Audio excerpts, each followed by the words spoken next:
I'm ready. Greetings, everyone.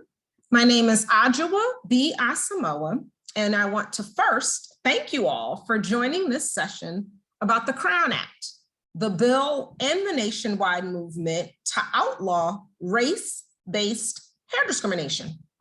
Albeit virtually, I am honored to participate in this conference, especially as someone who is not a lawyer, but who is an activist understanding where and how policy making happens. I actually wear quite a few hats, including, but certainly not limited to being a political and a social impact strategist, as well as a policy architect and a coalition builder.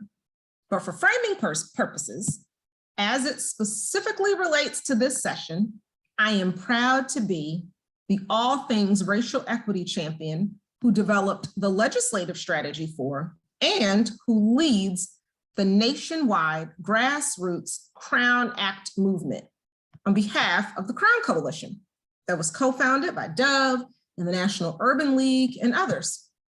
I should note, however, I am speaking in my personal capacity and as someone whose life work has been focused on fighting anti-Blackness and advancing racial equity across spaces.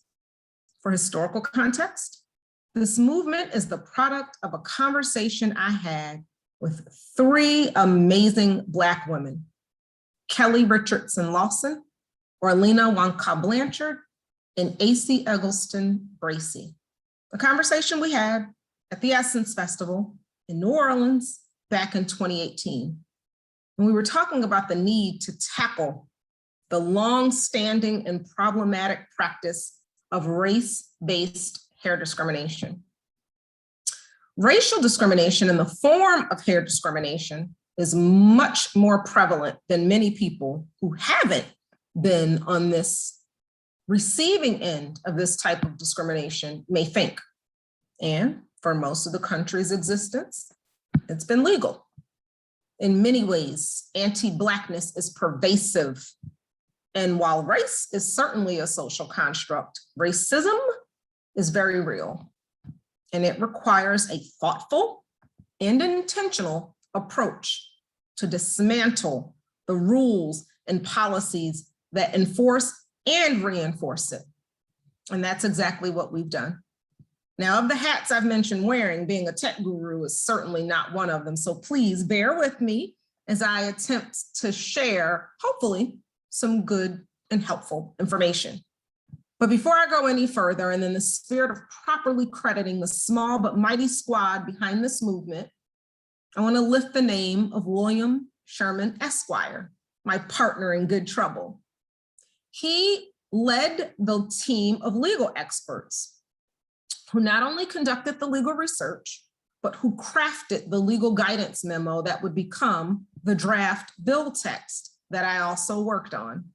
There are, of course, people who have cared about this issue before the creation of this movement, which makes it so powerful. I should note, before I started working on this, during her tenure as chair of the Congressional Black Caucus, then Congresswoman, now Secretary, Marcia Fudge called out the inherent bias in a proposed Army ban on certain hairstyles. She did this in a formal letter written to the then Secretary of Defense, thereby taking action as a lawmaker. So, to honor my mentor's work by taking it to the next level is deeply personal and very special to me. Now, let's get to the good stuff. Next slide.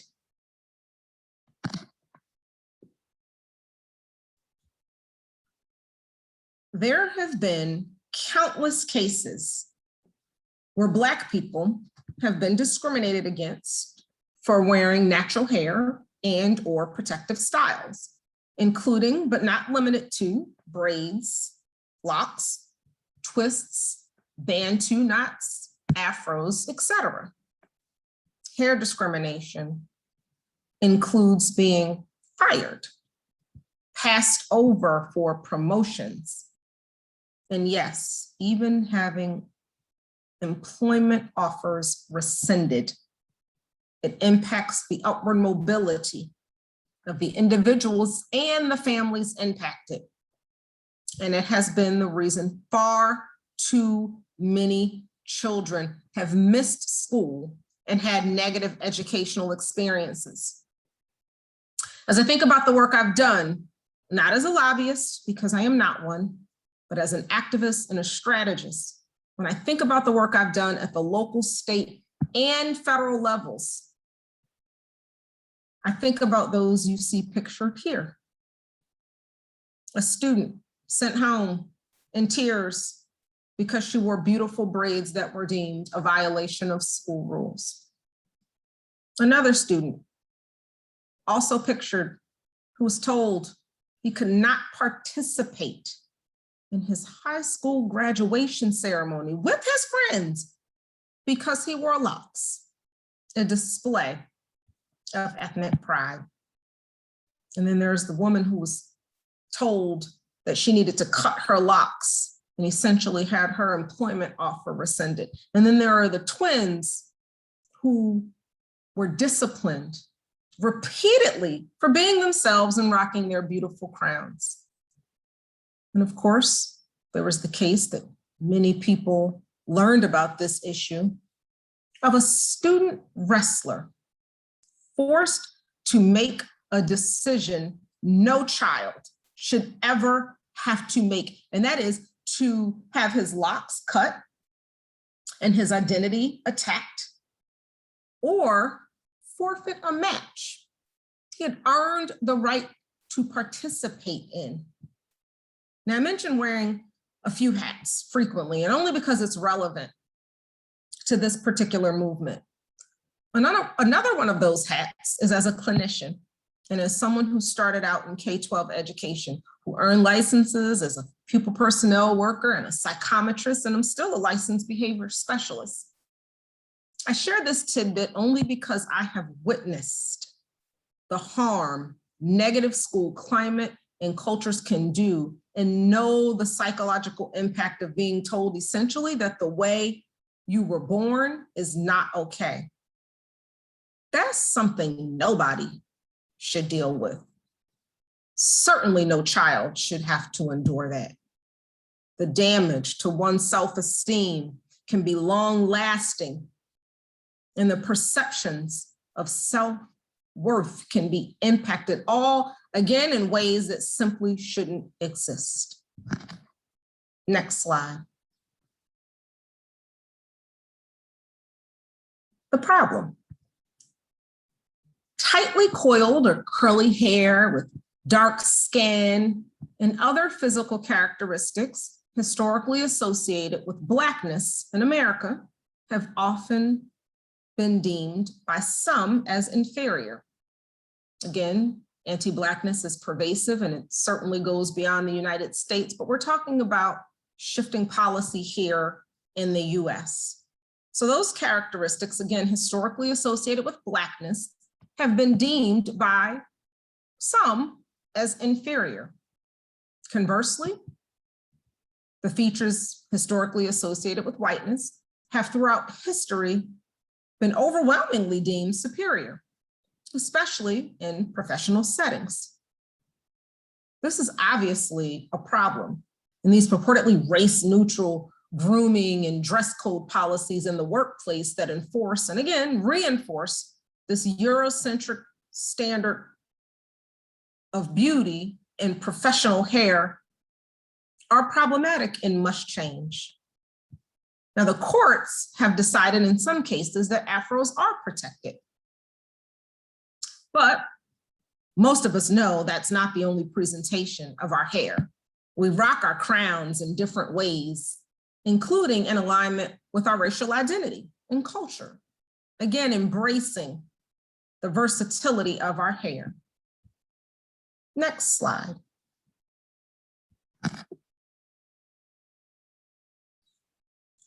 For applicants, employees, and students alike, conforming to such problematic beauty standards or adhering to such grooming policy requires people to utilize harmful practices to alter the natural characteristics of their hair, such as straightening it with often excessive heat, or using chemical relaxers, which can often burn the scalp. And if we're just talking candidly, the ingredients require one to go back and get a master's degree in chemistry to even understand what's being used on your head to straighten your hair.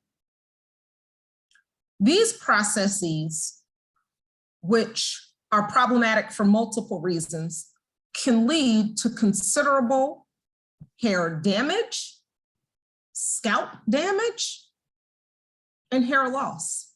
Now, as you can see, I'm wearing my hair blown out today. My hair is natural, meaning without any chemicals. But just 2 weeks ago, I wore it naturally curly. And I've worn an afro and twists and braids, fully embracing the versatility of my hair. And I choose to rock my crown however I want, like so many others. It's worth noting, however, this movement isn't about judgment versus outlawing race-based hair discrimination, which has been a problematic practice for so long. Because again, it harms so many. I am personally working to elevate the African aesthetic in its many forms. As a personal note, for too long, in my view, it has been more so white public opinion that has informed public policy. I believe it should also be Black public opinion that informs policy. And so we have galvanized support to ensure that our community at large is civically engaged and actively participating in the public policy making process. Again, as community activists with grassroots, not as lobbyists. Next slide.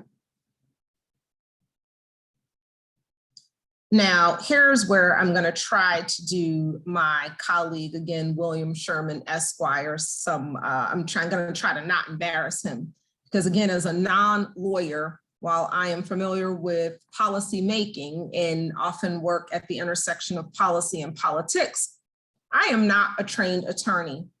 So his team conducted extensive research looking at how the courts have sort of ruled and treated this issue of hair discrimination. And there's this, immutable versus mutable characteristics argument that has resulted in this team, really realizing the need to advocate with a coalition of support that is inclusive of people from different backgrounds. Now, there are several. There's Hudgens versus Wrights, where essentially the plaintiff's freedom was determined based upon appearance and the texture of the hair back in 1806. Then there's Rogers versus American Airlines. There's Pitts versus Wild Adventures, Eatman versus United Parcel Service, and so many. In some cases, again, the afro has been protected, but that statutory protection does not cover hair that is worn in other styles. Now, you'll note that I previously used the language African, Black, and African American, and that is because our identity is layered and complex. And so I wanted to ensure that everyone could see themselves, him, her, they, depending on pronouns. I wanted to ensure that everyone was reflected as I go through this presentation. So again, in the case of Rogers versus American Airlines, the company's grooming policy prevented a Black woman employee from wearing a braided hairstyle. And it was found to be a neutral grooming policy. Again, those purported race neutral grooming policies don't necessarily impact us all the same way. The EEOC versus catastrophe management solutions, the plaintiff's job offer was rescinded because she refused to cut off her locks, pursuant to what was deemed, again, a neutral grooming policy. So these policies are allegedly race neutral, but the impact certainly isn't equal. And so it is worth noting for those of you who are legal beagles and really want to go and dig into this, to go and research some of the cases that I cited. But in the case of the EEOC versus catastrophe management solutions, that particular case acknowledged that Title VII does not define race, but it suggests that it be given sort of this common meaning. And so again, acknowledging that race is a social construct, it is something that's assumptive. There is no universally accepted definition that I am aware of race in the way that we use it commonly. There's the human race, but beyond that, you could ask that question to a number of different people and you would get different answers. And you could probably agree on pizza toppings before you agree on the actual definition of race as we use it in our day-to-day lives. Next slide. So what did we do? Our solution: created a bill to change the policy. The Crown Act, which stands for Creating a Respectful and Open World for Natural Hair, is the legislative fix to the issue of race-based hair discrimination. We are working, I am working daily, tirelessly, to not only change the policy, but to also shift the culture. So the two must go hand in hand. There's one thing for a bill to become law. There's another thing, however, for the society to really understand what's happening. And so I work to ensure that we are shifting both policy and culture. So the Crown Act is the legislative fix to the issue. Now, what does it do? The Crown Act amends the existing definition of race in the respective codes to include traits historically associated with it, such as hair texture and/or protective styles in the workplace and in public schools. It's that simple. The Crown Act does just this. It amends the existing definition of race in the respective codes to, again, include traits historically associated with it, such as natural hair and/or protective styles. Now, let me clarify what it does not do, because there's been a lot of conversation out here about what the Crown Act is, what it does, what it doesn't do. Number one, it does not create a new protected class. Race is already a protected class. It does not interfere at all with OSHA regulations on the workplace safety front. All rules imposed for those reasons remain in place and are not impacted by the Crown Act. So for example, if one must wear a hairnet because you're working in the food services industry, well, braids can be worn in a hairnet. It is not really about hair color or even hair length. This bill is not about lime green ponytails because that's not race-based. The Crown Act does not create an environment where business owners who do not discriminate will face frivolous lawsuits. The burden of proof is still on the person who makes the claim. So if business owners don't discriminate, there will be no impact to them at all. And it does not cost anything. There is no fiscal note, as we say in the policy world, attached to this. We're not requesting funding for a new park or a new bridge. It costs nothing to protect people's rights. Next slide, please.